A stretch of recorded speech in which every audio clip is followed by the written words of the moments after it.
Voilà, bravo. Bon, je crois que là, on va être bon. C'est ce bonus pour les amis, on leur montrera après en privé. Bon, on va recommencer. Mets-toi plus derrière là-bas. Pourquoi parce que là, j'ai le projecteur. Faut pas demander pourquoi, faut dire d'accord Dominique, voilà. C'est Staline ici. Hein. Donc, non, parce qu'on perd un temps fou, si je dois donner des explications pour tout, j'en sors plus. Donc, merci à Léo et Stella, ou plus exactement à Stella et Léo, d'être ce soir parmi nous pour nous donner le privilège de bénéficier d'un cours de mathématiques un petit peu particulier que je vais vous laisser tout de suite nous décrire. Alors, le sujet de cette soirée, ou plutôt l'objet précisément, c'est ceci, qui est un dictionnaire de mathématiques élémentaires écrit par Stella Baruch et réédité assez récemment en 2019. Alors ce qui est intéressant dans ce dictionnaire que j'ai déjà feuilleté, donc pour me présenter rapidement, je suis professeur de mathématiques depuis septembre et j'ai... On peut dire oui, au lycée Gabriel Fauré, qui est dans le 13e arrondissement. Ah, qui est à Paris. Oui. Et donc ce dictionnaire m'est assez utile pour préparer mes cours, parce que si je devais utiliser ce genre d'outils, il y a des choses assez amusantes. Bon, je vais pas, on y reviendra éventuellement en détail après, mais cet ouvrage est quand même une source beaucoup plus fiable pour enseigner les mathématiques. Ce qui est intéressant, en fait, c'est que cet ouvrage opère une sorte de réunion, à mon sens, entre les mathématiques et l'enseignement des mathématiques. Parce que quand on considère ce genre d'ouvrage, où certaines pédagogies à la mode, mais je vais pas trop détailler cela, ce qu'on peut déplorer très souvent, c'est une séparation entre les mathématiques vraies, qui seraient réservées à un nombre très restreint de personnes prétendument surdouées ou élues par la sainte mathématique, et d'autre part, on aurait l'enseignement des mathématiques, où il ne faudrait surtout pas dire la vérité mathématique parce qu'elle serait trop difficile, trop abstraite, donc on élimine toute l'abstraction, et ça fait des choses assez étranges. Et ce dictionnaire permet, à partir de la langue naturelle, de détailler, de positionner différentes notions mathématiques, parce que parfois il y a des mots qui sont assez ambigus, on y reviendra en détail, qui peuvent avoir une polysémie de sens, mais Stella va détailler tout cela bientôt. Et l'approche est assez originale. Pourquoi avoir écrit un dictionnaire plutôt qu'un ouvrage de mathématiques?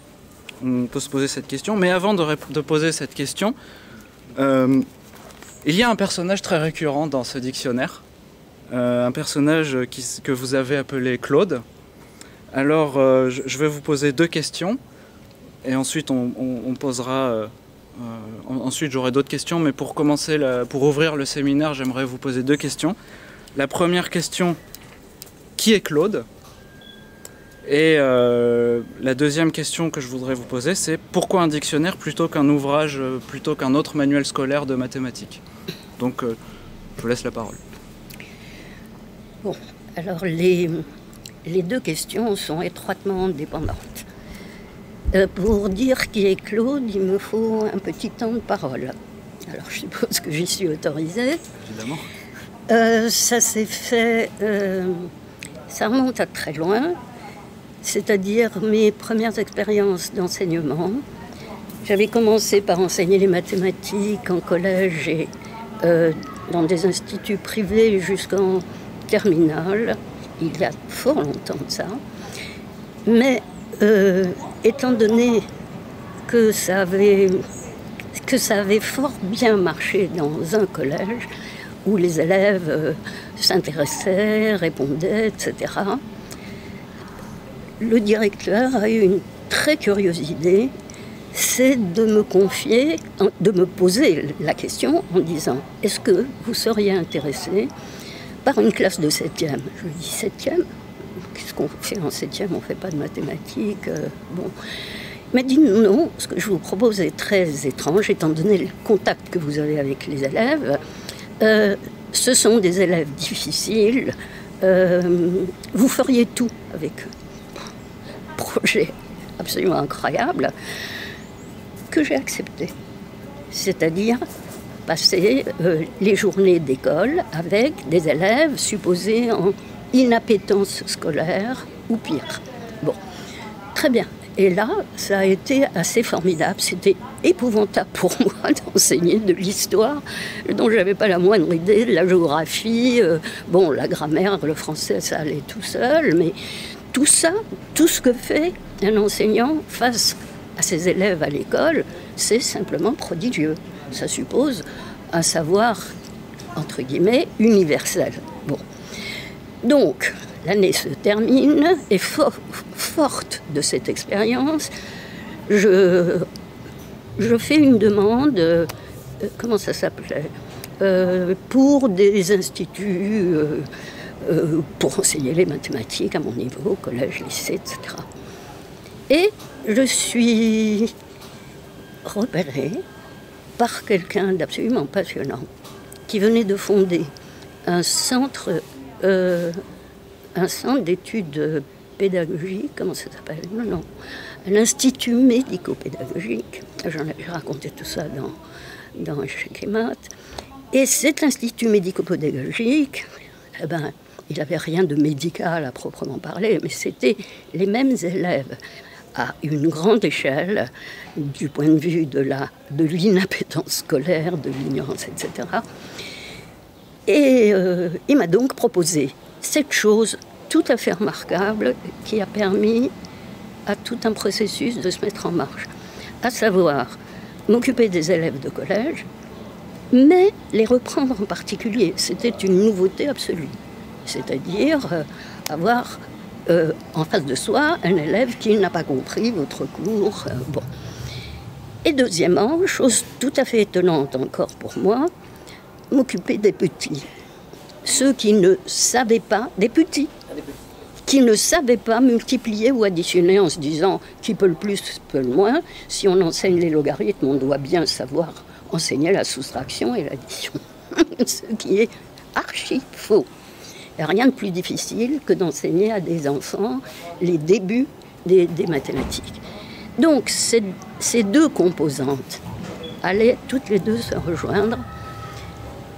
Et cette expérience première, qui est celle de ces élèves que j'avais en face de moi, pour lesquels je préparais un cours, mais qui qui était tellement serré, tellement argumenté, tellement parfait, entre guillemets, qu'un 6 roues n'aurait pas pu traverser.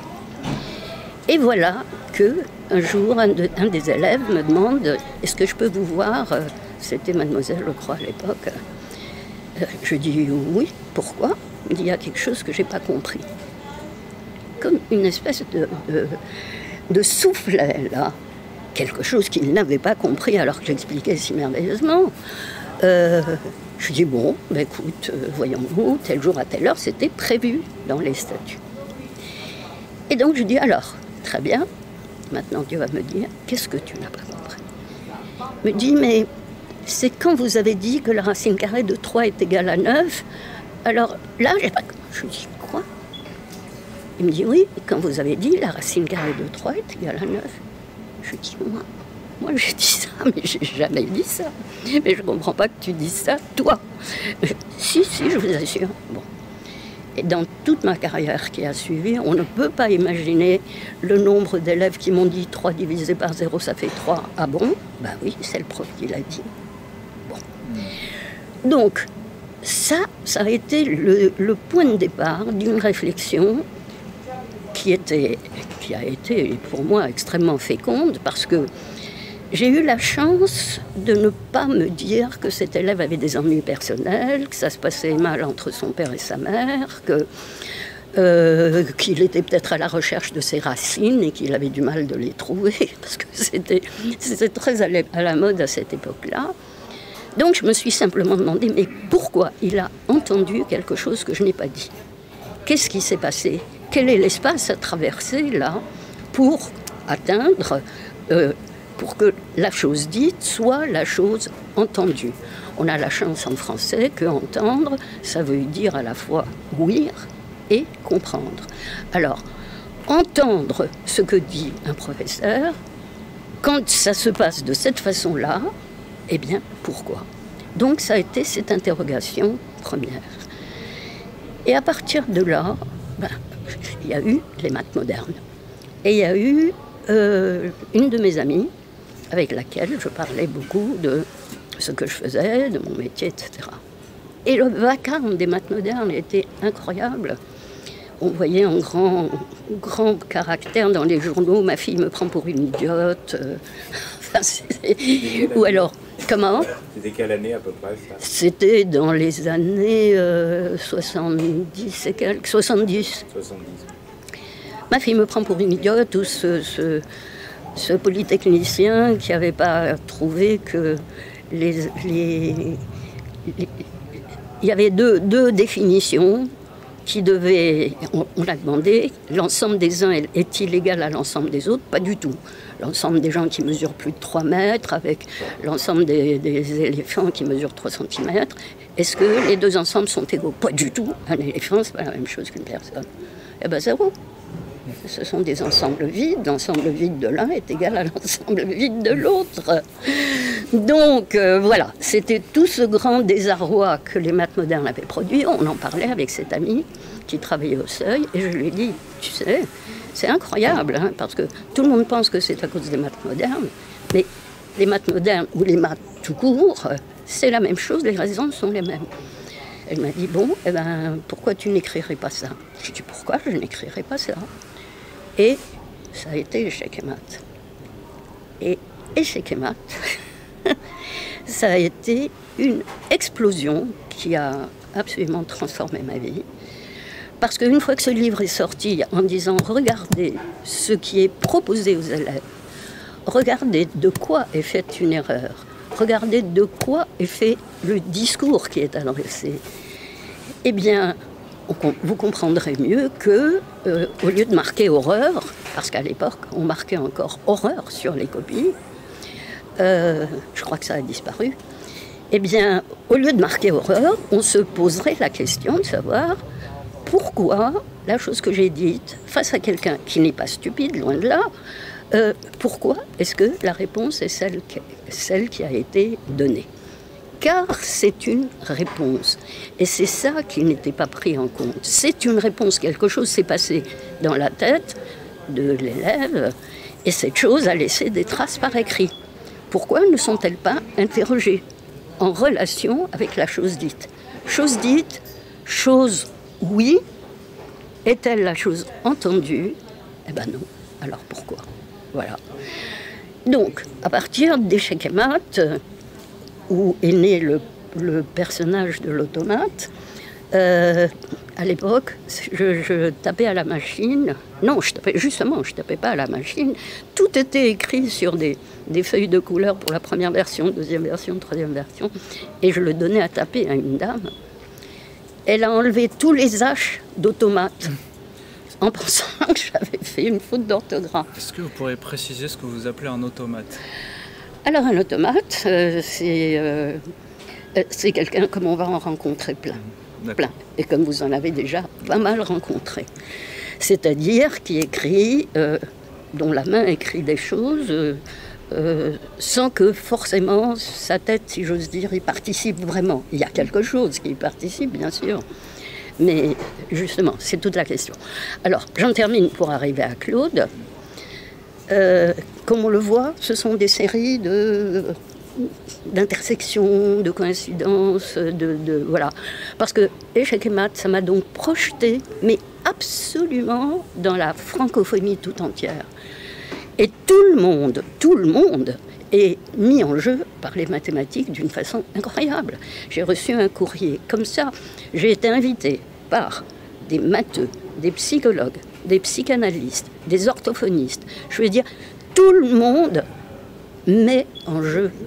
Juste une incise pour préciser aux générations actuelles, à l'époque, donc années 70, comme par hasard, vous voyez où je veux en venir, les mathématiques modernes avaient considérablement, enfin ce qu'on appelait les mathématiques modernes, avaient considérablement traumatisé, pas seulement les élèves, mais c'était devenu quand même un phénomène un peu social, ou sociétal, comme on dirait aujourd'hui.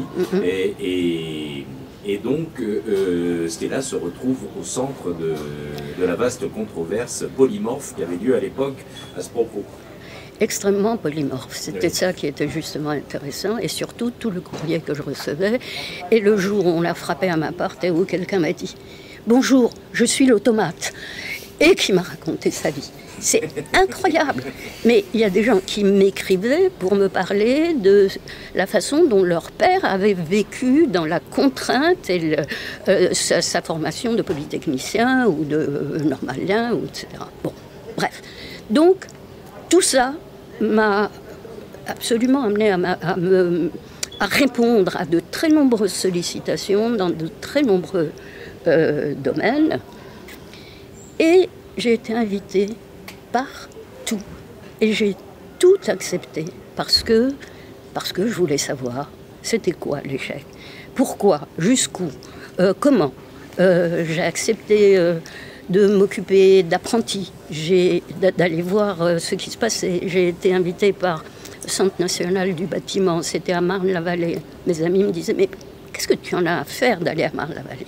Ben, c'était passionnant, parce que quand je suis arrivée là, c'était parce que ces élèves ne comprenaient rien au système métrique, alors qu'ils devaient carreler, faire des tuyaux, etc.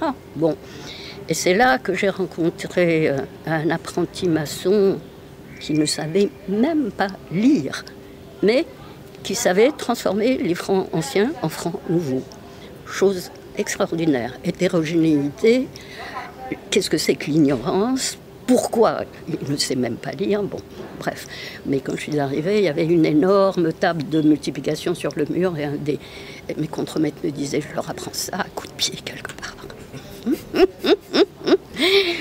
Bon, donc c'était passionnant. Et alors, le Centre national de la fonction publique territoriale, quelque chose comme ça, extraordinaire, avec des adultes largement qui, pour changer d'échelon, devaient faire des mathématiques. Alors, des gens qui étaient chargés de, comment ça s'appelle,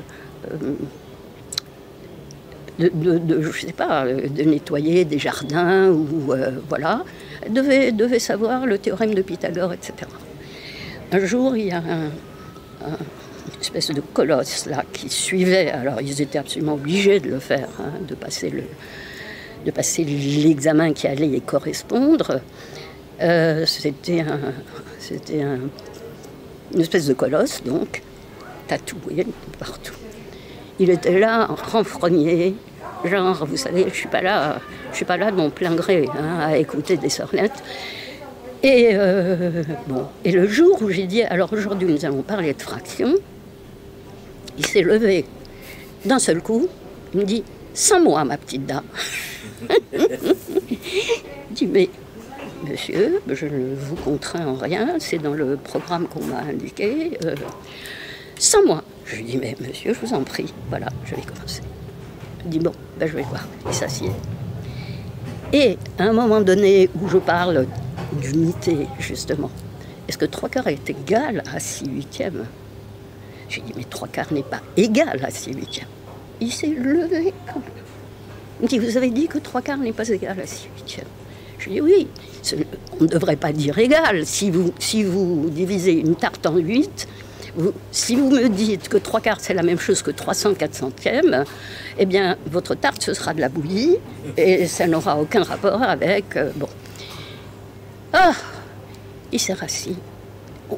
C'était une chose qu'il avait absolument travaillé, qu'il avait révolté, cette égalité qui n'en était pas une, c'est pas par hasard qu'on dit plutôt, qu'il vaut mieux plutôt dire équivalent que égal. Bon, donc voilà, ça a été d'une telle variété dans tous les domaines, des instituts médico-pédagogiques, des centres de ceci, de cela, j'ai tout accepté. J'ai donc un sentiment qui s'est absolument enraciné de l'absurdité de parler d'élèves en difficulté. Chose que j'ai sans arrêt combattue. Et ça continue plus que jamais. Allez sur Internet et voyez élèves en difficulté et vous aurez des tartines. Et les tartines en question, pas une seconde ne se mêle de savoir de manière réflexive, mais qu'est-ce que j'ai dit qui a fait que? Mais quelle est cette matière qui fait que? Voilà. Et donc, en comprenant, moi, que tous les élèves, je veux dire, j'avais pas besoin d'apprendre, que tous les élèves étaient capables de faire des maths et que ces mathématiques-là, il fallait qu'elles commencent au commencement. Dans le rapport de messieurs Villani et Torossian, il est dit qu'il fallait commencer par l'école primaire, non que les choses se passent plus mal là qu'ailleurs, pas plus mal qu'ailleurs, mais parce que c'est le commencement. Eh bien oui, c'est le commencement de tout. Et ce commencement de tout est absolument en danger depuis des années, je ne cesse de le dire, et c'est en train d'empirer. C'est le sens du livre que je suis en train de faire en ce moment. Pour la énième fois, il y a des choses à redire. Ce n'est pas le propos ici, mais ce pourrait l'être un jour. Donc, l'écriture des livres, toutes ces interventions, tous ces milieux, la France, l'étranger, le Togo, la Martinique, la Nouvelle-Calédonie, j'ai fait 4 années de suite formation d'enseignants en Nouvelle-Calédonie. C'était fabuleux. Alors là, en formation première. Donc, voilà. Et, entre-temps, j'essaye de me dire, ces gens qui ne comprennent pas, eh bien, ce qu'ils ne comprennent pas, c'est ce qui est écrit. Et c'est ce qu'on leur dit. Donc, c'est la langue.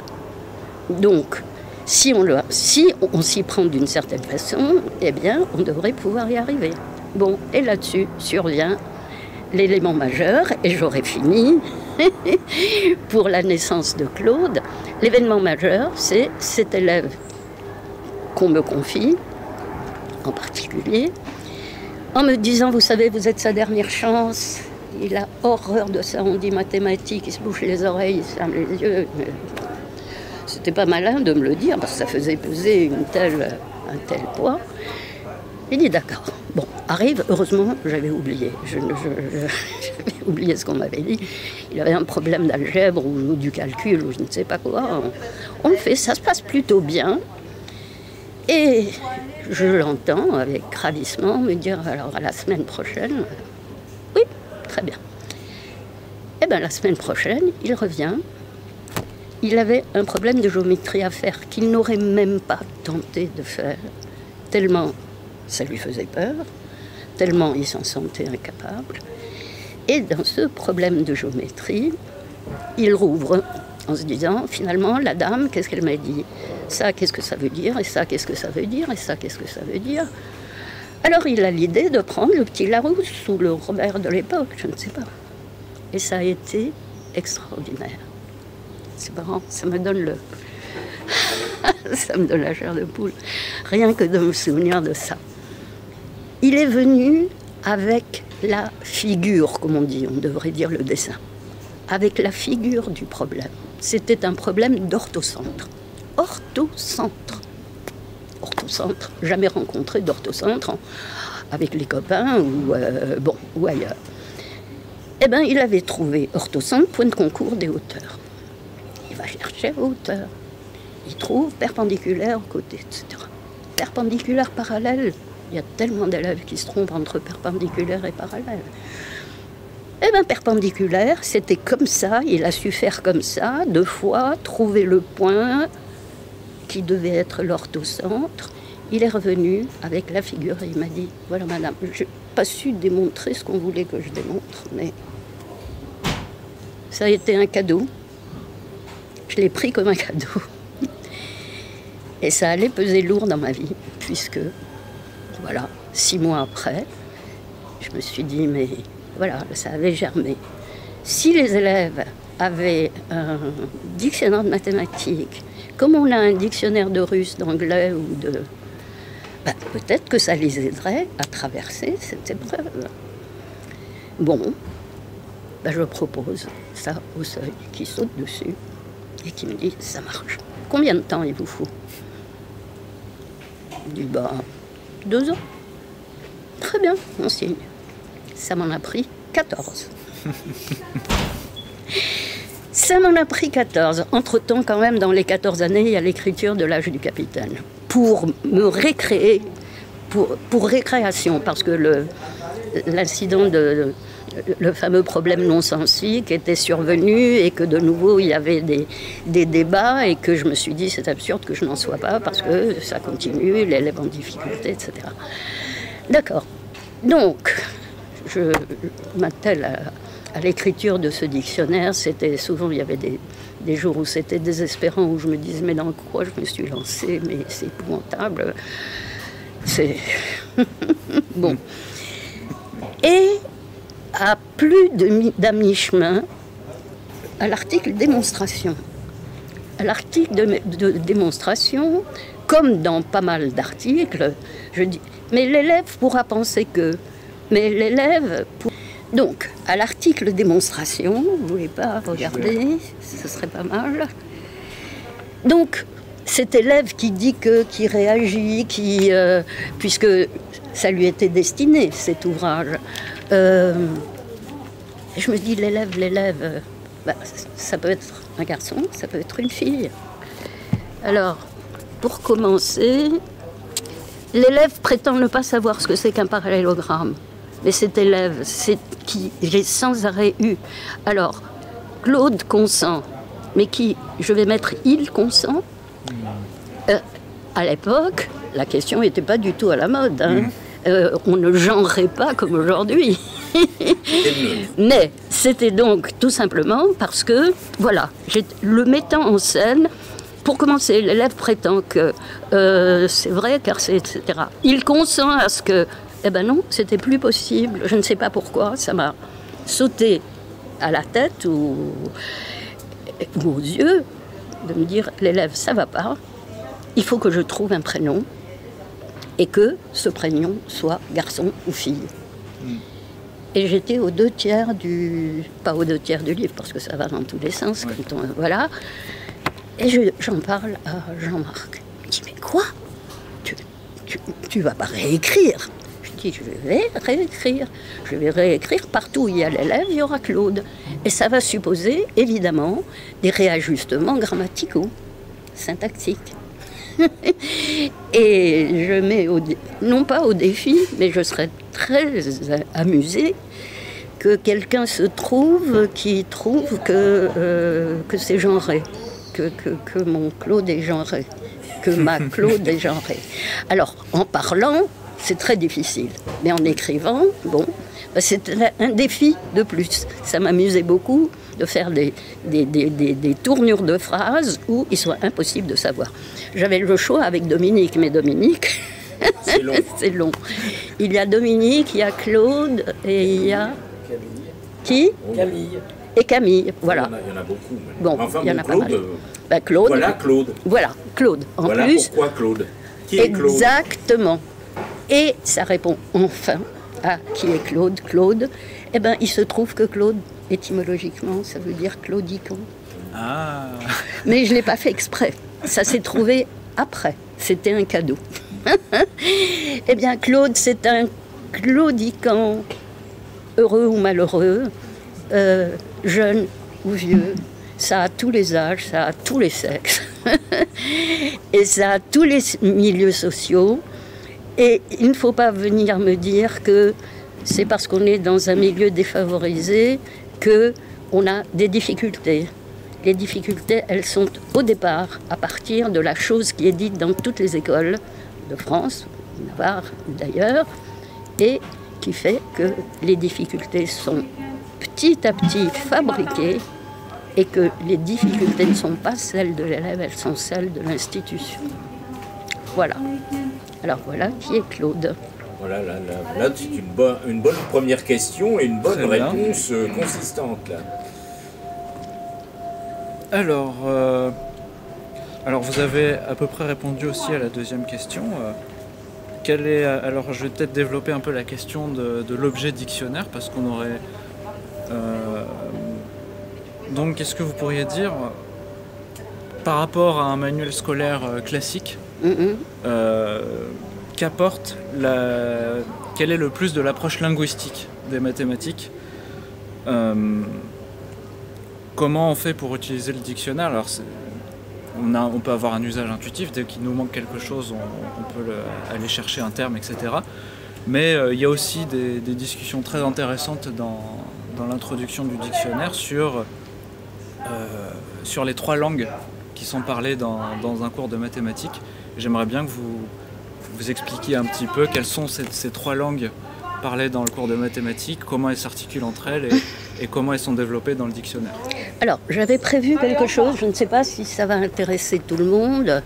On va le faire de toute façon, ce qui est prévu. D'accord. La première chose que vous voyez là, attendez. Mettez-vous au tableau. Il est blanc, il n'est pas noir, mais au fond de toute façon, on montrera comment dirais-je, les documents à l'image de manière beaucoup plus claire. L'assistance, le public peut s'approcher au besoin s'il ne voit pas bien. Mais alors, voilà. Je voudrais d'abord vous citer une phrase qui résume très bien ce que nous allons essayer d'examiner. C'est une phrase de Leopardi. Giacomo Leopardi, écrivain, poète, philosophe, que les Italiens tiennent à juste titre pour leur plus grand poète. Alors, la citation dans son Zibaldone, est-ce que vous connaissez Leopardi? Un petit peu? Bon. Il dit, il s'est incroyablement, il a fait un livre de 4 combien de pages, je ne sais même plus, 4500 pages, voilà, où il s'intéresse énormément à la langue. Alors, la citation. Les mots ne représentent pas seulement l'idée de l'objet signifié, mais aussi un nombre plus ou moins grand d'images accessoires. Il est de la plus haute importance pour une langue de posséder de tels mots. Tant mieux. Les mots scientifiques présentent l'idée nue et circonscrite de tel ou tel objet. Et on les appelle des termes, parce qu'ils déterminent et définissent la chose sous tous ses aspects. Alors, au bout d'un certain nombre d'années de travail, etc., je me suis dit, je veux dire, c'est peut-être de façon relativement récente que je peux résumer le parcours mathématique qui est contenu dans un simple signe, un simple mot. Et ici, justement, on ne s'en doute absolument pas. On a une copie d'élève qui est de 1861, un cahier d'élèves précieux qu'on m'a offert. Et bon, j'ai donné la retranscription lisible. C'est une équation du second degré avec la règle. Lorsque l'équation est sous la forme ax2 plus bx plus c égale 0, x est égal à la moitié du coefficient de x pris en signe contraire, plus ou moins la racine carrée de cette moitié du coefficient de x, augmenté de 4 fois le produit du coefficient de x2, par le terme tout connu, pris en signe contraire, le tout divisé par le double du coefficient de x. Mais c'est comme ça qu'ils apprenaient ça. C'est comme ça. Pourquoi ? Parce que delta n'existait pas. delta n'existait pas, justement. C'est ça qui est extraordinaire. Et alors, vous allez voir la naissance de delta. Après la naissance de Claude, vous avez celle de delta. Eh bien, il y a un merveilleux auteur qui a fondé une revue qui s'appelle L'enseignement mathématique. Et dans un volume de 1889, il s'intéresse considérablement à la terminologie mathématique. Alors, il dit, à propos de l'équation ax2 plus bx plus c égale 0, plusieurs auteurs ou professeurs, depuis un certain nombre d'années, ont adopté l'usage de désigner la quantité B2 moins 4AC sous le nom de réalisant. Réalisant. Il serait tout aussi raisonnable de l'appeler imaginarisant, puisque les racines sont réelles quand B2 moins 4AC est supérieur à 0, et imaginaire lorsque B2 moins 4AC est inférieur à 0. Si l'on tenait pour la brièveté du langage à employer un mot spécial, pourquoi ne pas prendre alors celui de discriminant qu'on retrouvera plus tard dans les équations de degré supérieur et qui semble avoir conquis droit de cité? C'est ce que font du reste beaucoup d'excellents professeurs. Fabuleux, non? D'assister à la naissance d'un mot. Alors, qu'est-ce qui se passe? Une phrase est compressée pour donner un mot. Le mot est compressé pour devenir un signe. Phrase, mot, signe. Or, c'est du texte. Et on oublie complètement, en voyant delta, que c'est du texte.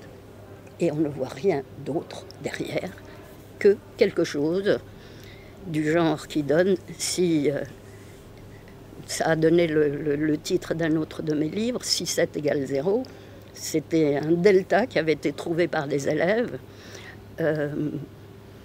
avec Laurent Schwartz dans leur classe. Il leur avait donné une équation du second degré et le professeur était un petit peu anxieux de voir s'ils allaient savoir la résoudre. Eh ben, ils savaient tous faire B2 moins 4AC et ils avaient trouvé 7. Et quelle n'est pas sa surprise quand ils voient la moitié de la classe qui commence à discuter. Premièrement, si 7 est inférieur à 0, pas de racine. Si 7 est égal à 0, une racine double, si 7 est supérieur à 0. Si 7 égale 0. Il n'en finissait pas de s'étonner, de se demander comment la chose pouvait être faisable. Et alors, c'est très curieux parce que une fois, il a raconté ça devant un grand public, bof, et une autre fois devant un public de professeurs de mathématiques, éclat de rire général. Donc, delta, ça parle ou ça ne parle pas? Ça dit ou ça ne dit pas? C'est resté en mémoire ou ça n'est pas resté en mémoire? Voilà. Donc, phrase, mot, signe, toute la question, c'est comment circule le sens depuis la phrase pour devenir le mot, pour devenir le signe. Je crois que j'ai raconté dans l'introduction qu'on ne pouvait pas aborder tous les mots de mathématiques de la même manière, dans la mesure où ceux qui étaient, comme dit Léopardi, entourés de toutes sortes d'idées qui sont proches, c'est pas la même chose qu'un mot tout nouveau qui fera un choc tel qu'il ne viendra pas se mélanger aux autres, etc., etc. Et c'est pour ça, il m'avait dit en lisant ce dictionnaire, ça m'avait été très précieux, alors que Vecteur, déjà je l'avais rencontré avant, je parle de Gustave Choquet, que Vecteur, surtout pas de segment orienté, qu'est-ce qu'il m'avait dit d'autre à propos, je ne sais plus comment on définissait les vecteurs, pas de point non plus, enfin bref, la relation d'équivalence dans l'ensemble, des bipoints du plan. Bon, alors, moi, je ne pouvais pas aborder là-dedans nombre et vecteur de la même façon. Vecteur est un mot rare, il est un mot très spécialisé, on peut le prendre d'emblée. Nombre, on est obligé de faire en sorte qu'on puisse le débarrasser de tout ce qu'il y a autour pour lui donner son identité propre.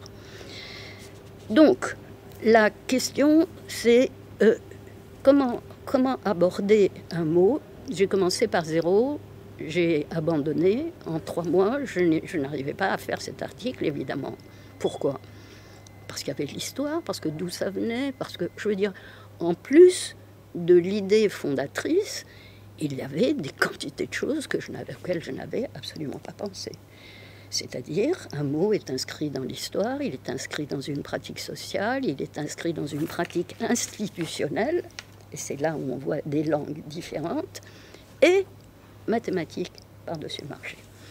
Alors, je peux, ou on peut continuer autrement, vous donner un exemple qui est celui-ci, c'est comme vous voulez. Oui, là, vous arrivez à voir, là, vous avez de bons yeux, donc pas de problème, allons-y.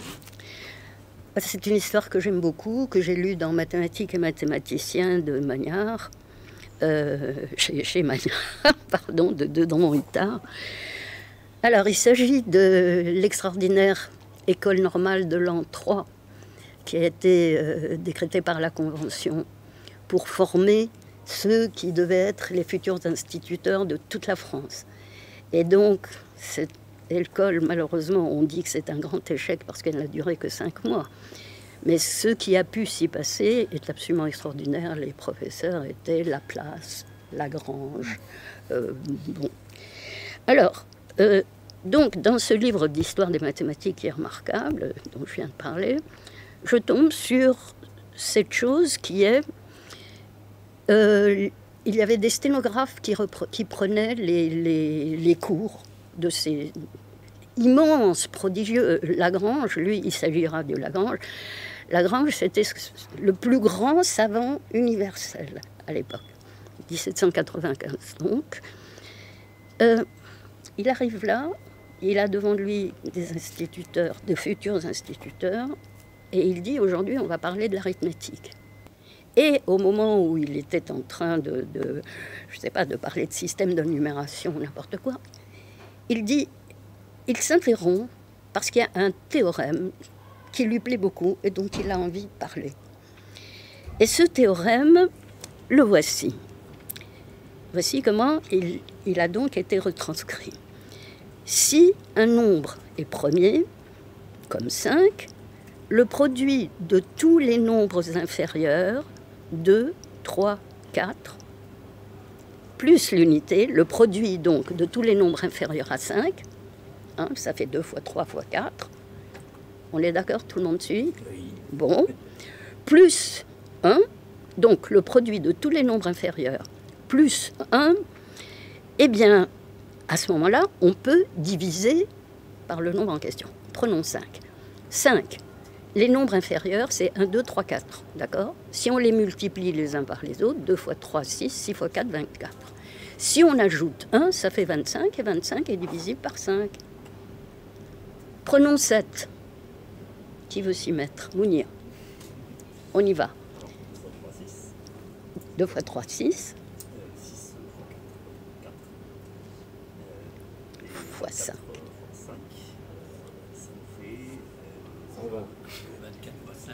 24 fois 5.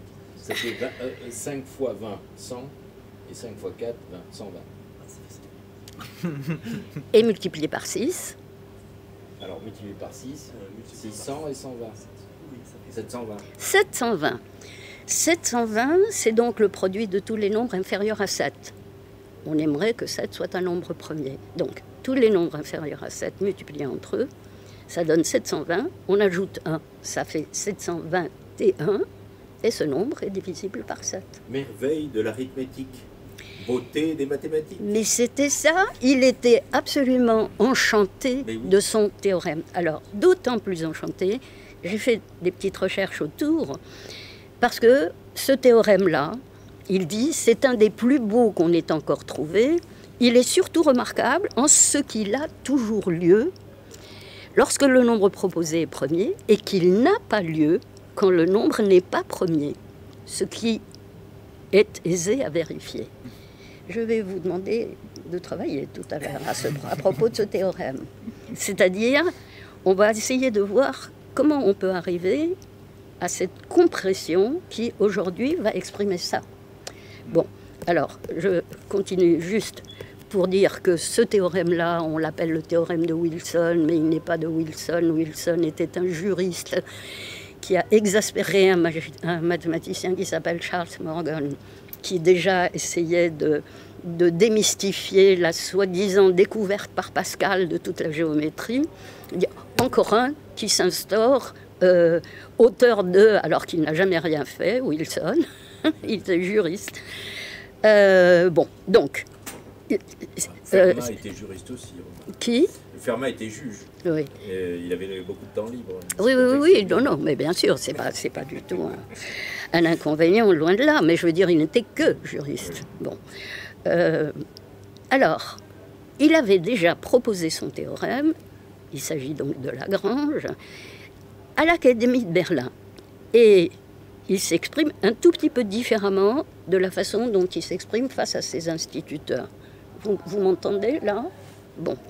Alors, je vous le dis, il dit aux académiciens de Berlin en 1771, donc bien avant ça, Monsieur Waring, on appelle ça aussi le théorème de Waring.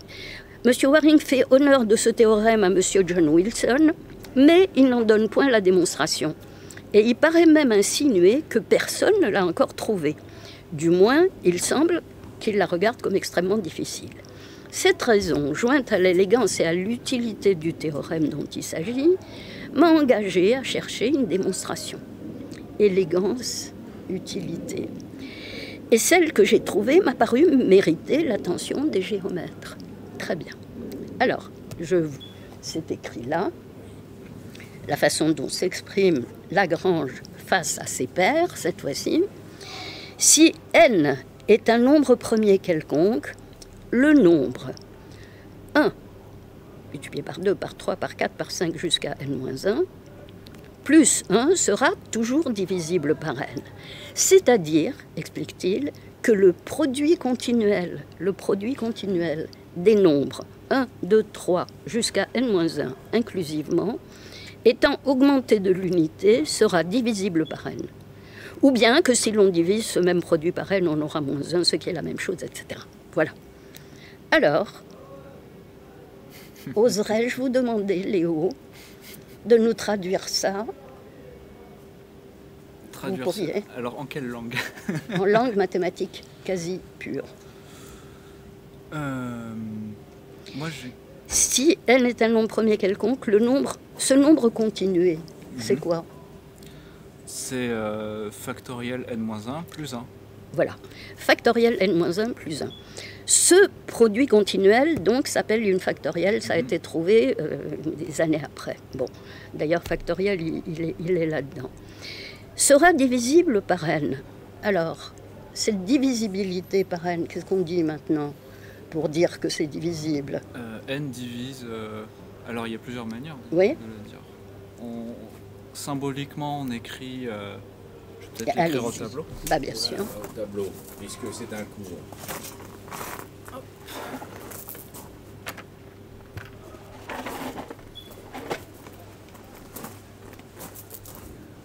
Alors, le nombre qui est considéré ici, ce serait donc... Il faudrait mieux que tu te mettes de l'autre côté pour écrire, si tu y arrives. Parce que sans ça, voilà. Sans ça, tout le monde le voit. Alors, le produit 1 fois 2 fois 3, etc. jusqu'à n-1. Le produit continué. Le produit continué, aujourd'hui, ça se note comme ceci. Hein? N-1 frémit d'indignation. Donc, on s'est beaucoup moqué de cette notation, mais elle est extrêmement commode. Elle est restée. Bon. Voilà. Alors maintenant, comment... Le théorème, si n est premier,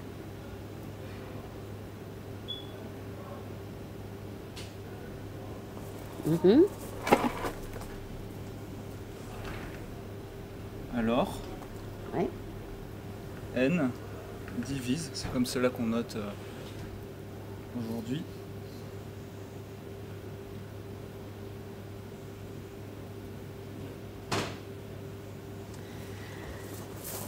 et il se trouve qu'un mathématicien qui s'appelle Gauss a inventé la notion de convergence. Alors, ça ferait effectivement, encore plus ramassé. effectivement, Mhm. on pourrait écrire que... Et le, pardon Léo, mais le toujours lieu a toujours lieu. Oui. Alors, oui, effectivement. Je vais peut-être effacer... Si N premier, Vas-y, oui, oui, vas-y, bien sûr. Reprends. T'inquiète, on coupera les passages à couper. Non, je devrais avoir la place en fait. Je vais repositionner ça là. N-1, pardon. Alors,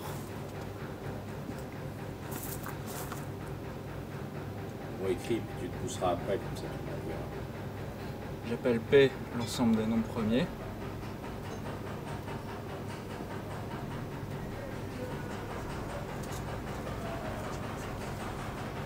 Il va tomber.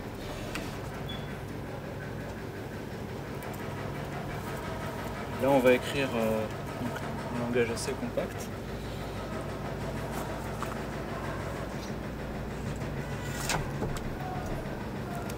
Donc ça, c'est le quantificateur universel, quel que soit. Ça veut dire pour tous les n qui appartiennent à P, qui sont dans l'ensemble P, on a donc n-1 factoriel, ça fait longtemps que j'ai pas fait d'arithmétique, plus 1 Hein? serait congru à... Je suis un peu fatigué. Divisible, ça veut dire reste nul, donc 0. 0 modulo n. Oui. Aujourd'hui, on noterait ceci comme ça. Voilà. Et si on ne veut pas définir l'ensemble des nombres premiers, on peut dire... Alors, il y a un autre signe aussi qui peut remplacer ça et qui fait compact. C'est si et seulement si qui sera l'équivalence logique.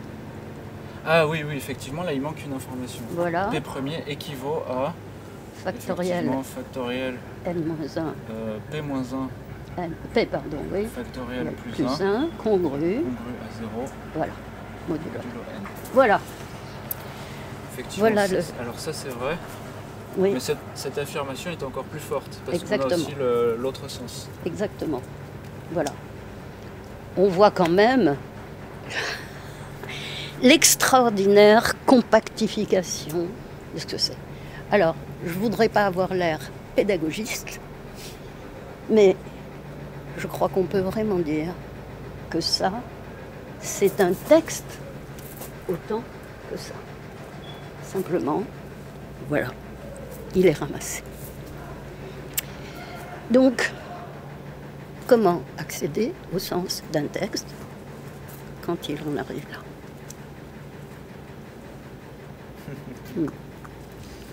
Merci Léo. Alors, nous allons peut-être tomber dans des choses. Comment transmettre le sens d'un texte qui est devenu mathématique, qu'il est devenu? C'est une question posée à Léo, ça? À tout le monde. À tout le monde. Ah, Tous ceux qui sont intéressés par une à toute transmission. la classe.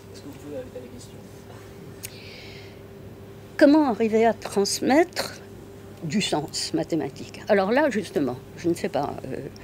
Vous voulez poser une autre question, Léo, avant qu'on se lance dans... Comment passer Par de la exemple. formule au sens, à son expression Comment et inversement? Comment passer, par exemple, ça c'est déjà d'un niveau assez élevé, genre terminal ou au-delà, mais dire, attendez, c'est simple, je vais vous donner des exemples tout de suite. Oui, parce qu'on comprenait bien ce que voulait dire Lagrange au départ. Hein. Oui. Voilà, ça, tout le monde a compris. je Oui, crois. oui, hein, tout le monde a compris. Mais on en est arrivé là, voilà. Bon, alors, je vous cite des choses picorées sur les copies d'élèves. Cette fraction est irrécupérable. Ah oui. Irrécupérable. Cette bissectrice La bissectrice est un acte de symétrie de l'angle. J'ai commenté, c'est une droite courageuse. Hein. Une définition en haute définition. Définition euclidienne. C'est une définition avec un reste. C'est extraordinaire. Donc, on parlait d'entendement. Quel est l'espace que traverse une chose dite ou la vue de quelque chose d'écrit une fois que ça arrive à l'élève? Par quoi ça passe? Par des oreilles et par des yeux qui font que la chose entendue ou vue n'est pas identique à la chose dite ou écrite, c'est-à-dire déformée. Alors ça, c'est magnifique, parce qu'on demande à un enfant, je ne sais même pas dans quelle classe où il est, complète avec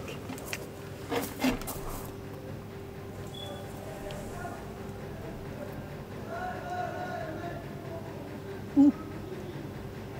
Je suis désolée, j'ai une épaule qui me fait mal. Je peux écrire si vous voulez. Voilà, complète. Alors, il y a 25, 24, 37, 32, etc. Eh bien, regardez, Léo. C'est magnifique. Il a mis ou partout. 15 ou 25. 27 ou 17. Autrement dit, il a pensé qu'il fallait mettre le mot ou entre deux nombres. En se demandant, mais pourquoi on l'a embêté à ce point-là? Parce que il y en a 9. 9 fois, il a mis ou. Alors, 18 ou 28. Voilà.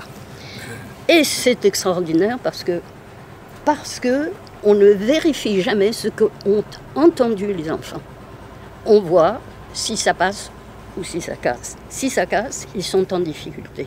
Sinon, il n'y a pas de retour sur soi pour dire, mais encore une fois, qu'est-ce qu'il a entendu cet enfant? Pourquoi il a répondu ce qu'il a répondu, hein? Alors, bon, je m'amuse avec tout cet espace à traverser. Donc, supposons qu'il s'agisse d'une mathématique à l'épreuve de toute critique, si j'ose dire, dans les petites classes, et que ce soit les enfants qui ont des singularités qu'il faut retrouver, et que on obtient ce qu'on obtient. Mais imaginons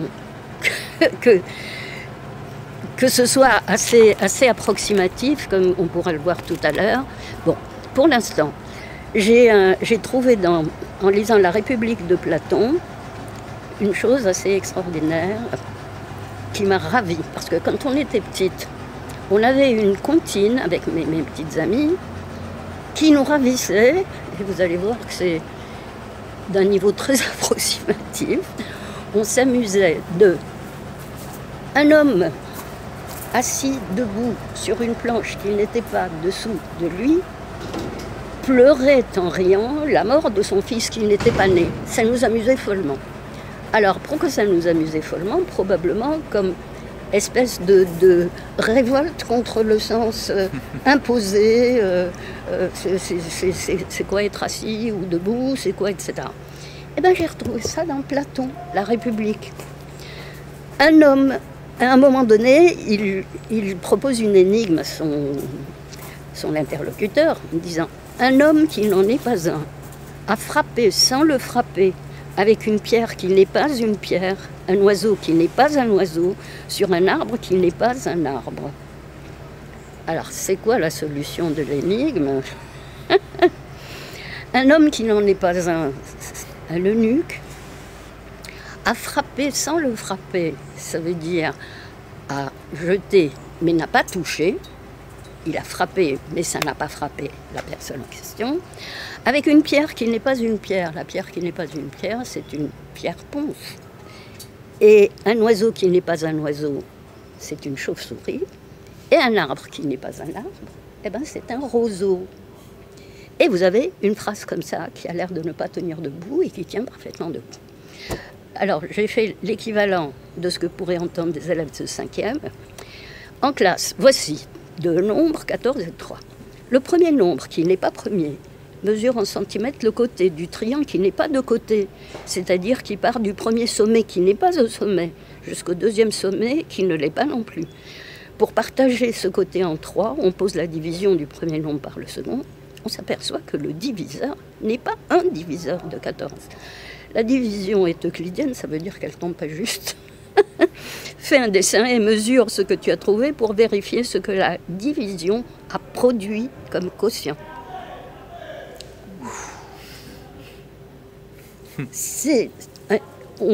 Les enfants vivent dans un univers totalement approximatif. C'est cette première langue-là qui se mélange, qui s'entend à la place de ce qu'on aimerait qu'ils comprennent. Mais comment comprendra-t-il quand, en plus, si je puis dire, eh bien, on a affaire à... ils étaient où les... Voilà. On a affaire à certaines impropriétés. Alors, c'est pas très compliqué. Vous écrivez 5 plus 5 plus 5 égale 15.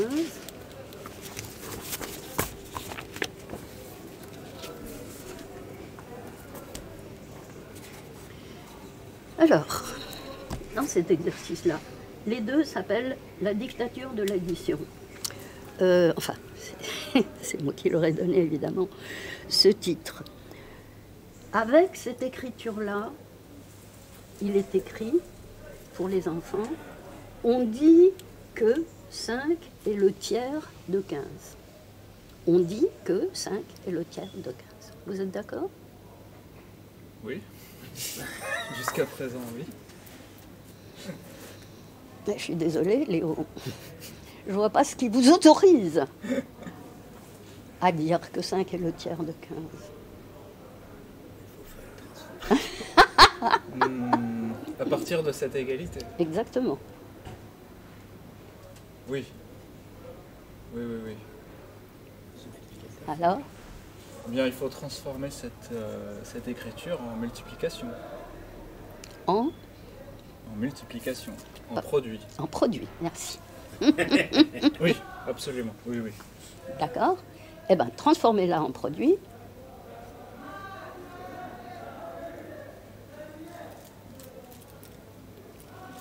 Comment vous allez lire ça?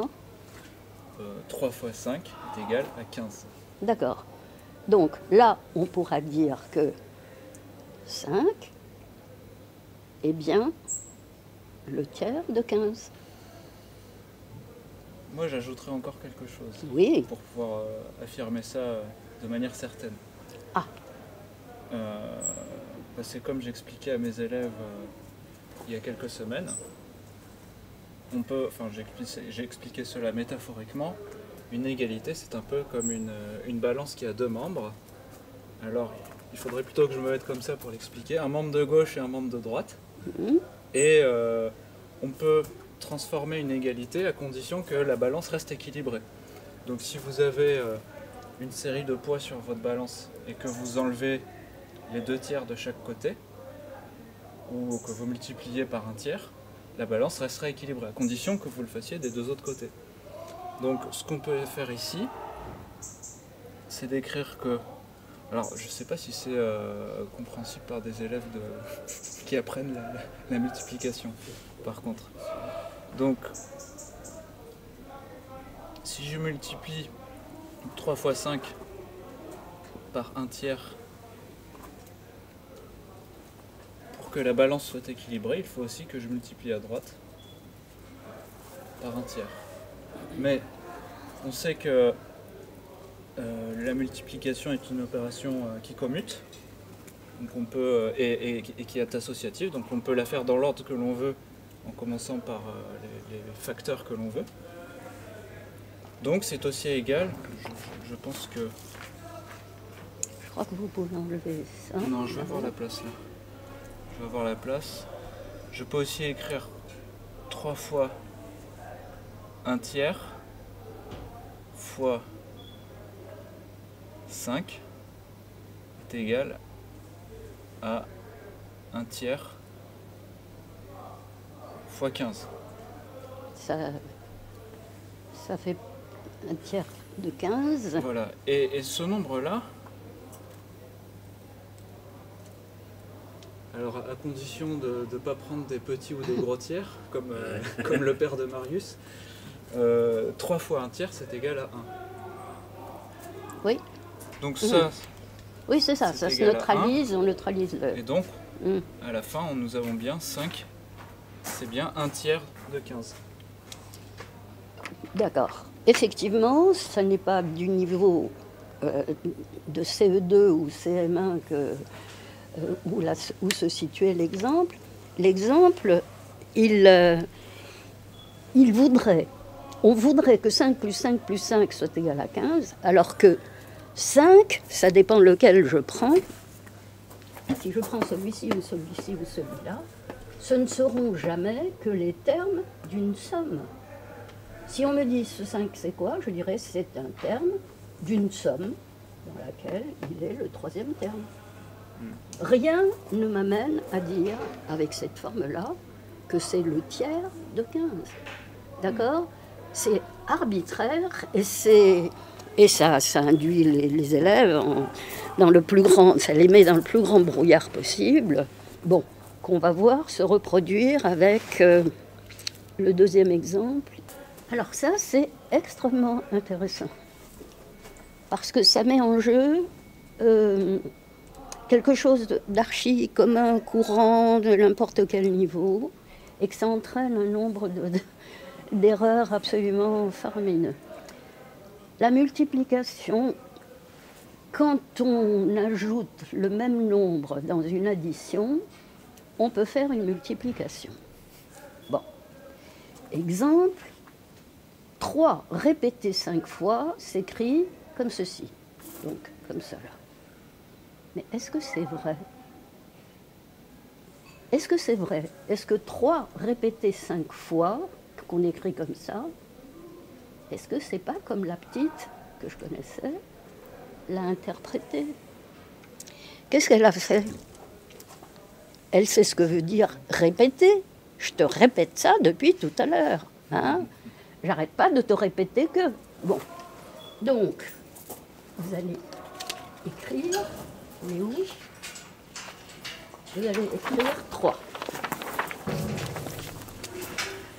On va répéter cette écriture 5 fois. Donc, une fois, avec des plus, s'il vous plaît. Ah, avec des plus. Moi, je ne fais que répéter 3 pour... Oui.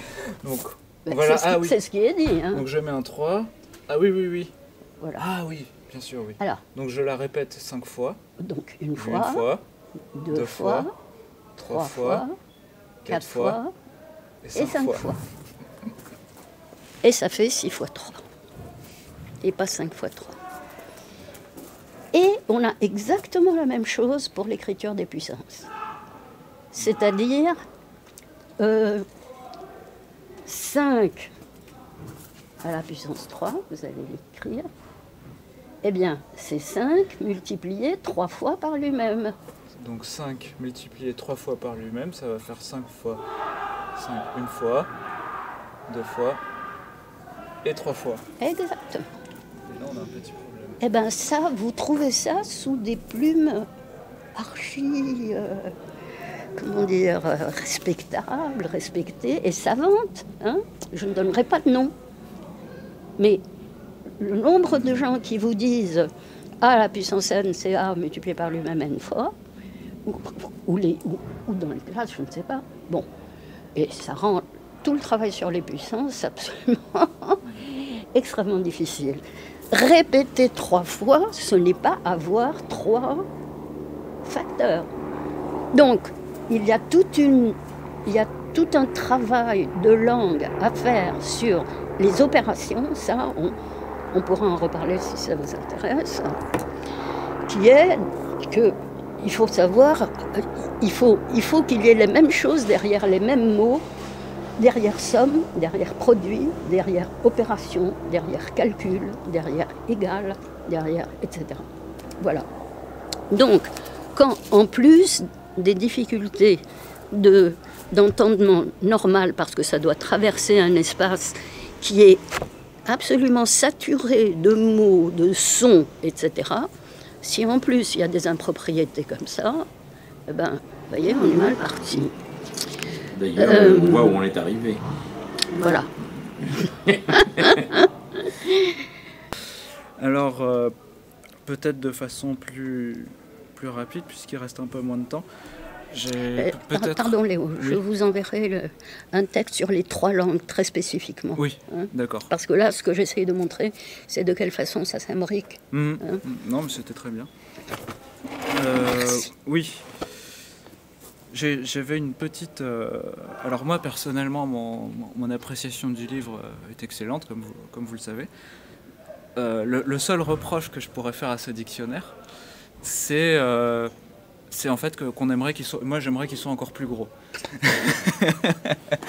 Plusieurs volumes, alors. Peut-être un autre volume. Par exemple, alors... Ça va peut-être être l'occasion d'aborder une discussion un petit peu polémique sur les modes actuels. C'est vrai que la géométrie a tendance à être délaissée récemment au profit des statistiques et des probabilités. Certes. Et donc c'est vrai que les probabilités et les statistiques sont de plus en plus à la mode. Je n'ai pas trouvé dans le dictionnaire d'entrée sur les probabilités et sur les statistiques. Donc j'aimerais savoir quelle en est la raison. Est-ce qu'il serait intéressant de mettre des entrées sur les probabilités et les statistiques? Est-ce qu'on resterait dans les mathématiques élémentaires? Oui, on reste dans les mathématiques. Voilà. D'accord, je vous entends. Ça m'a été d'ailleurs reproché aussi par d'autres. Très simplement, d'abord, j'avais commencé à faire la partie statistique. Je voulais l'apporter pour vous prouver que... Mais on se reverra. Oui. Ça a été même composé. Et puis, moi, quand j'étais étudiante, les probabilités, ça n'existait pas. Tout simplement. Ça n'existait pas dans mes premiers enseignements, ça n'existait pas jusqu'au moment où j'ai commencé à rédiger ce dictionnaire, et ça a commencé à affleurer, dans le courant en effet de son écriture. Mais je ne les avais jamais enseignés. Et on ne peut pas savoir, je veux dire, je vous ai dit de quoi c'était le résultat. Oui. D'une énorme diversité à la fois de public, de situations, etc., pour voir où étaient les invariants. Tandis que là, je n'avais pas grand-chose à dire de plus qu'un cours bien fait. Donc c'est pour ça. D'accord. Et puis ça aurait... L'ami Jean-Marc, on s'est dit... Jean-Marc, on a oublié de dire de quel Jean-Marc il s'agit. Jean-Marc Lévy-Leblond, à qui je dois beaucoup pour la patience qu'il a montrée, les encouragements qu'il m'a prodigués. Oui, et comment? Alors j'ai retrouvé notre correspondance, c'est à mourir de rire. Bon, alors tu penses que tu vas avoir bientôt terminé au long de 14 années, extraordinaire. Voilà. Je ne sais pas si tu voulais... Alors, j'ai peut-être une dernière question, mais... Il est question que lui nous parle. Hein. Oui, mais tu devais nous parler Absolument. de ta propre expérience pédagogique. Ok. Les vraies mathématiques auxquelles vous pensez. D'agrégés mathématiques néophytes et d'enseignants néophytes dans le secondaire. Alors, dans le secondaire, je suis néophyte. J'ai déjà enseigné dans le supérieur les mathématiques pour la physique, à l'Observatoire de Paris. Mais c'est vrai que là, j'arrive dans le... Comment dire, je suis un peu jeté dans la fosse depuis septembre, mais je pense que je m'en sors très bien. Enfin, j'ai un très bon contact avec mes élèves. Oui, alors, ça fait... en réalité, cela fait plus de 5 ans que je réfléchis à ce dont je vais vous parler. En fait, j'ai l'impression qu'il y a une véritable coupure entre l'enseignement élémentaire secondaire et l'enseignement supérieur. C'est-à-dire que quand on lit les ouvrages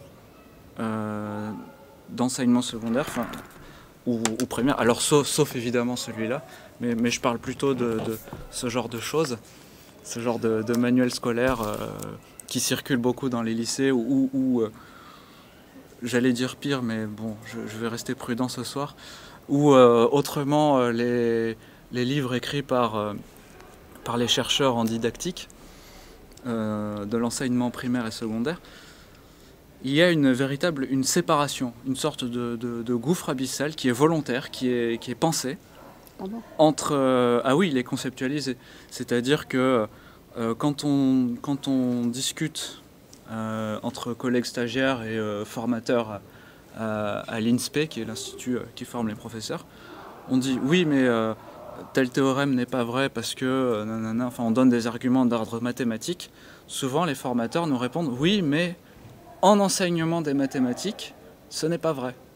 Donc, c'est-à-dire qu'on a d'une part le monde des mathématiques et d'autre part le monde de l'enseignement des mathématiques. Et entre les deux, il y a une espèce de vide intersidéral qui choque beaucoup de stagiaires. Enfin, ça les déroute complètement. Et qu'est-ce que ça veut dire en enseignement des mathématiques? Ça veut dire que les chercheurs en didactique, ils ont leur langue à eux. Oui. Voilà, encore une quatrième langue qui vient s'ajouter à toutes celles qu'on a mais je déconseille d'écrire un dictionnaire là-dessus, ou alors on pourrait le faire, mais ce serait assez rigolo. Mais sauf que ça n'en finirait jamais parce que tous les ans il y a des nouveaux mots qui apparaissent. Et donc il y a une espèce une pensée pédagogique qui se sépare des vraies mathématiques. Et quand on lit, à contrario, enfin, je sais pas, par exemple, quand j'ai préparé l'agrégation, ou même quand je m'intéressais aux mathématiques, parce qu'à la base, je proviens d'un parcours de physicien, mais j'ai toujours lu des livres de mathématiques pendant que je faisais de la recherche. Mais même des livres de licence en mathématiques, enfin, quand on lit, ce sont des vraies mathématiques. Alors ce sont des cours de mathématiques pour des étudiants, mais ce sont aussi de vraies mathématiques. Alors que quand on lit, je ne sais pas si vous prenez la première page de ce livre, le premier encadré de définition, voilà, on nous explique que, donc en classe de seconde, que l'ensemble des nombres réels est l'ensemble R, donc le R avec la double barre, c'est l'ensemble R des nombres x, tels que x au carré est supérieur ou égal à 0. Alors, je ne vais pas m'étendre là-dessus, mais cette définition est fausse, n'a aucun sens, enfin, ça ne veut rien dire. Mais voilà, mais c'est de la pédagogie des mathématiques, donc on a le droit. C'est un peu... parce que c'est vrai en pédagogie mathématique. Et puis, si vous comprenez, les élèves vont mieux comprendre comme ça. En fait, on suppose que les élèves vont mieux apprendre les mathématiques en ne leur faisant pas faire de vraies mathématiques. Et alors, ça fait environ... ça fait 5-6 ans que je me dis, mais j'aimerais bien enseigner les mathématiques, mais aussi la physique, puisque je suis aussi physicien, à tous ces Claudes qui ont été perdus. Ou bien des Claudes en devenir, qui auront peut-être la chance de rencontrer d'être dans des circonstances qui vont leur sortir de l'enfer psychologique du cours de maths où on est complètement largué. Mais il y a aussi plein de Claude qui ont fini leur scolarité. Le fameux « Ah, mais de toute façon, moi je suis nul en maths ». Et je me suis dit que j'aimerais bien transmettre ces connaissances que j'ai eu la chance de recevoir, que ce soit en physique ou en mathématiques. Donc reformuler en quelque sorte tout l'enseignement élémentaire de la physique, mais et des maths jusqu'à un niveau avancé. C'est-à-dire partir de la certitude sensible, compter avec ses doigts, vraiment le niveau le plus élémentaire, jusqu'à par exemple des constructions algébriques extrêmement subtiles qui existent en mathématiques. Donc moi c'est cela que... Enfin ça fait 5 ans que j'y réfléchis toujours. Bon, je sais pas si j'arriverai à le faire un jour. Là pour l'instant je me débrouille comme je peux avec mes élèves. Mais voilà, partir du commencement en faisant des vraies mathématiques avec de vrais débutants. Mais des vraies mathématiques. Ah oui, mais vous comprenez, c'est de la pédagogie des maths, donc il ne faut surtout pas parler des vraies maths. Il faut faire des trucs bizarres. Par exemple, ajouter des patates et des fraises et des dominos pour faire une addition, comme vous le signaliez il y a 3 ans. Là, nous présentons donc un dictionnaire de mathématiques. Voilà. On a bien compris ceux qui ont suivi du moins, les rapports des mathématiques, de leur pédagogie, de leur enseignement avec la langue dans laquelle on l'enseigne. Et là, tu as le dictionnaire justement de la langue mathématique. Mais justement, quand j'ai vu ce dictionnaire, parce que c'était quelque chose qui était plutôt en arrière-pensée en permanence dans mes réflexions, mais j'étais pris par d'autres choses. J'avais ma thèse à finir, la Greg à préparer, tout ça. Puis quand j'ai vu ce dictionnaire, je me suis dit, mais voilà, c'est ça. Partir de la langue naturelle, partir de certitudes sensibles, ce dictionnaire, c'est le début de la construction du pont, qui aujourd'hui est complètement brisé, à mon avis, entre les vraies mathématiques et l'enseignement des mathématiques. Parce que le problème, c'est que les bons livres de mathématiques sont toujours... Alors, il y a des exceptions, heureusement, mais les bons livres de mathématiques concernent toujours des étudiants dans le supérieur ou des mathématiciens déjà confirmés. Et ça, c'est un problème très grave, en fait. Parce que ça veut dire que les bons livres de mathématiques n'existent pas, jusqu'à ce dictionnaire, n'existent pas pour les débutants en mathématiques. Alors, Léo, j'interviens simplement parce que vous vous souvenez de ma première lettre, où je vous ai dit que j'avais fait beaucoup de tentatives. Mon rêve était... vous voulez prendre les revues qui sont là. Ce que j'ai à plusieurs reprises proposé, étant donné tout ce que je viens de dire, c'était de commencer, au commencement, avec les enfants, des vraies mathématiques. Un nombre n'est pas un nombre de fraises, ni un nombre de pommes. Ils savent, eux, des nombres de... on accepte ou on n'accepte pas la dénomination, mais on distingue. Bon. Et c'est une longue histoire, je ne vais pas rentrer dedans. La seule chose, c'est qu'il y a eu 3 expériences faites. Mon idée, c'était, confiez-moi, c'est une inspectrice qui m'a dit, bon, un jour où j'étais en colère, qu'on parle encore des difficultés des élèves, j'ai dit, eh bien, au lieu d'avoir à les réparer, on ferait mieux de ne pas les abîmer. Elle m'a dit, écoutez, je vous donne ma circonscription, vous faites ce que vous voulez. Pendant 2 ans, j'ai fait un programme de mathématiques à mon sens, c'est-à-dire pas addition-soustraction, mais addition-multiplication. Les deux opérations de base directes qui permettent très facilement, après, d'aborder soustraction et division. La description, je vous avais apporté ici des choses, mais on a donc de quoi parler longtemps, des exercices de priorité pour eux, mais ça ne se pose pas. Par exemple, ils apprennent en CP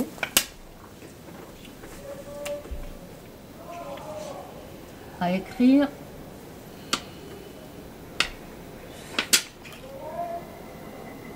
4 plus 3 fois 2 » et il ne leur vient pas l'idée de dire 4 plus 3. Je veux dire, les questions de priorité ne se posent même pas. Ils donnent la description. On leur demande « Est-ce que tu peux mettre tel nom en CP ?» Est-ce que tu peux mettre tel nombre sous forme de somme ou sous forme de produit? Parce qu'ils ont appris que c'était des organisations. Vous voulez bien écrire organiser. Organiser, mot de base. Toute l'arithmétique, si je puis dire, est une question d'organisation du nombre. Bon. Donc, ils apprennent ce que c'est que organiser. Est-ce que tu peux organiser en ceci, en cela? Et qu'est-ce que tu lis là? Bon. Or, on veut addition, soustraction, et puis des mathématiciens chevronnés qui vous disent il faut les 4 opérations, tout à la fois, mais c'est, je veux dire, ils parlent de choses qu'ils ne connaissent pas. Ils parlent d'élèves qui n'existent pas, qui feraient les 4 opérations comme ça. Et alors, ce qu'on leur propose maintenant, c'est... il faut quand même que vous voyez ça, parce que... Donc, je l'ai fait, ça. Je l'ai fait à 3 reprises, ce que vous voulez faire. Il s'est toujours trouvé un empêcheur de continuer en rond. Ça dérange beaucoup de monde. Alors, ce que vous avez à foison, c'est 2A plus 3B égale 5AB. Hein? Alors, 2A plus 3B égale 5AB. Mais ah oui, ils me font ça aussi. Bien sûr. Ou bien 2x plus 3 égale 5x. Ça aussi, ils vous le font. Je l'ai vu. Des choses du genre, oui. Bon, je veux dire, ça ne viendrait pas à l'idée des enfants d'ajouter des X. Pourquoi? Parce que je crois que vous avez dit le mot tout à l'heure, la notion d'unité. Unité. Oui. Je ne sais pas combien de temps il nous reste, on va laisser ça par là. Vous voudrez, mais enfin, disons... Oui, parce que, si vous voulez, l'addition est le poison, littéralement, le poison des premières années d'enseignement. Tout les ramène à l'addition. Bon, on va laisser, hein, parce que ça serait trop long. Trop riche, trop... simplement, ce que je voulais vous dire, donc, c'est qu'il y a un livre qui est sorti, il y a un fichier de mathématiques qui est sorti chez Magnard, je vais vous le faire envoyer. D'accord, très bien. Hein, avec un livre du maître. Le livre du maître m'a donné du mal parce qu'on a voulu m'imposer une forme, mais le manuel, malheureusement, lui, cette fois-ci aussi, il avait comme contrainte les programmes, tandis que dans la première expérience qui a donné compte pour petits et grands, vous l'aviez, compte pour petits et grands, oui. Eh bien, ça a inspiré des quantités d'enseignants qui font ça dans leur coin, qui travaillent avec compte pour petits et grands sur... malheureusement, ils ne peuvent pas faire exactement ce qui y est décrit, puisque moi, j'ai fait addition, multiplication, la soustraction après, les soustractions après. Soustraire deux quantités différentes l'une de l'autre, bon, etc. Donc, voilà.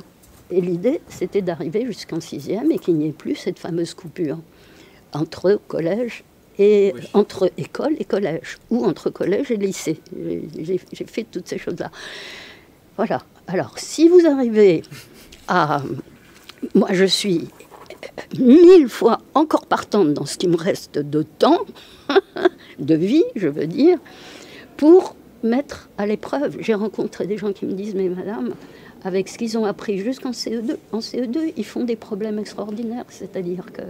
Bon, vous ne pouvez pas savoir, toute la classe était excellente en calcul, parce que c'était dans une des écoles de la rue de l'Ouest. Là. Toute la question, c'est... Il faut arriver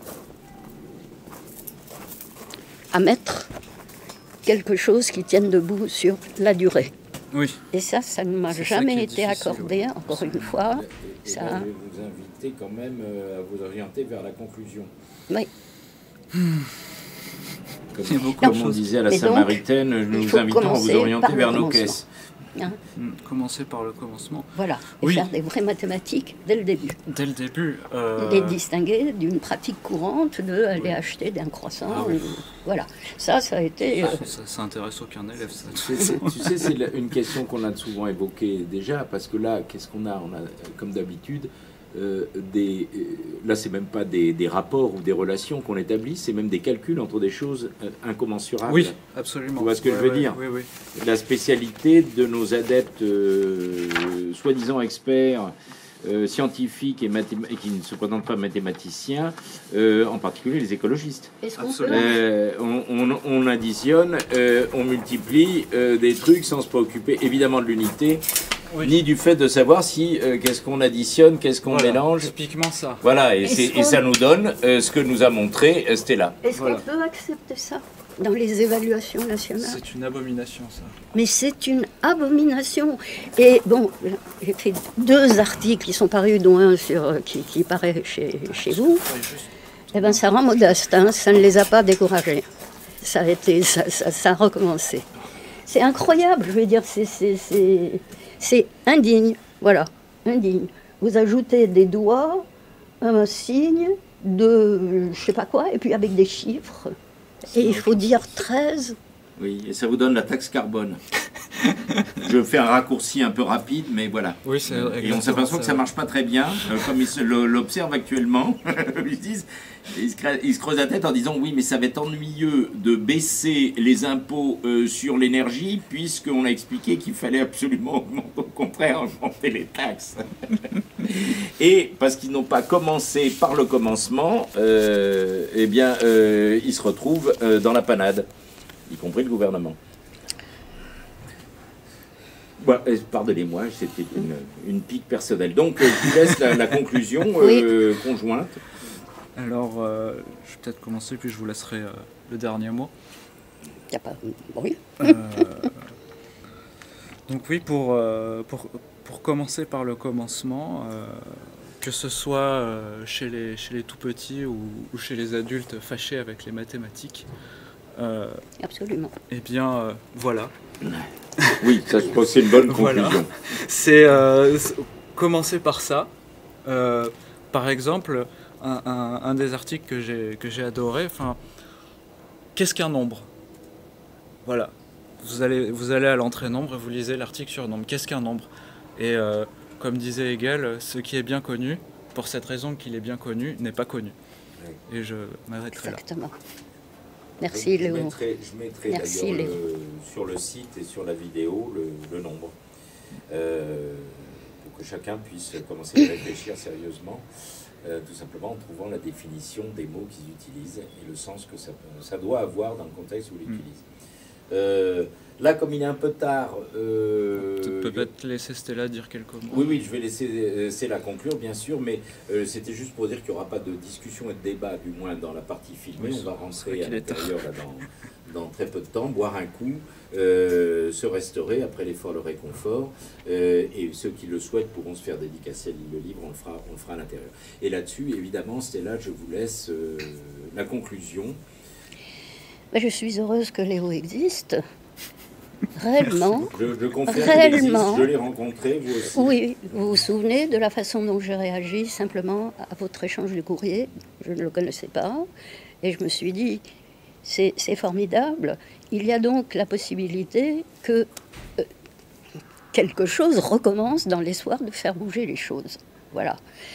Et il n'est pas seul. Voilà. Alors, s'il n'est pas seul, et bon, encore une fois, je peux tout à fait, malgré l'écart des générations, sûrement apporter quelque chose, des choses que j'ai apprises et que je sais.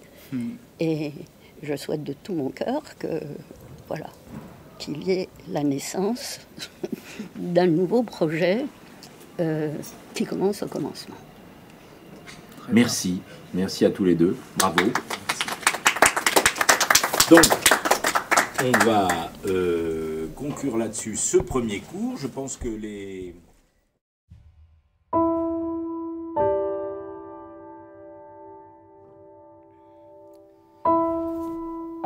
Et comme la multitude des lois fournit souvent des excuses aux vices, en sorte qu'un État est bien mieux réglé lorsque, n'en ayant que fort peu, elles y sont fort étroitement observées, ainsi, au lieu de ce grand nombre de préceptes dont la logique est composée, je crus que j'aurais assez des 4 suivants, pourvu que je prisse une ferme et constante résolution de ne manquer pas une seule fois à les observer.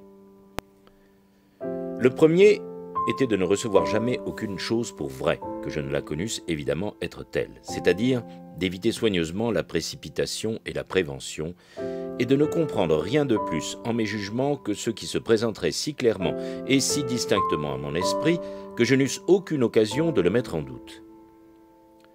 Le second, de diviser chacune des difficultés que j'examinerais en autant de parcelles qu'il se pourrait et qu'il serait requis pour les mieux résoudre. Le troisième, de conduire par ordre mes pensées en commençant par les objets les plus simples et les plus aisés à connaître pour monter peu à peu, comme par degrés, jusqu'à la connaissance des plus composés et supposant même de l'ordre entre ceux qui ne se précèdent point naturellement les uns les autres. Et le dernier, de faire partout des dénombrements si entiers et des revues si générales que je fusse assuré de ne rien omettre. Ces longues chaînes de raisons toutes simples et faciles dont les géomètres ont coutume de se servir pour parvenir à leurs plus difficiles démonstrations m'avaient donné occasion de m'imaginer que toutes les choses qui peuvent tomber sous la connaissance des hommes s'entresuivent en même façon, et que, pourvu seulement qu'on s'abstienne d'en recevoir aucune pour vraie qui ne le soit, et qu'on garde toujours l'ordre qu'il faut pour les déduire les unes des autres, il n'y en peut avoir de si éloigné auquel enfin on ne parvienne, ni de si caché qu'on ne découvre. Et je ne fus pas beaucoup en peine de chercher par lesquels il était besoin de commencer, car je savais déjà que c'était par les plus simples et les plus aisés à connaître, et considérant qu'entre tous ceux qui ont ci-devant recherché la vérité dans les sciences, il n'y a eu que les seuls mathématiciens qui ont pu trouver quelques démonstrations, c'est-à-dire quelques raisons certaines et évidentes, je ne doutais point que ce ne fût par les mêmes qu'ils ont examiné. Bien que je n'en espérasse aucune autre utilité, sinon qu'elles accoutumeraient mon esprit à se repaître de vérité, et ne se contenter point de fausses raisons.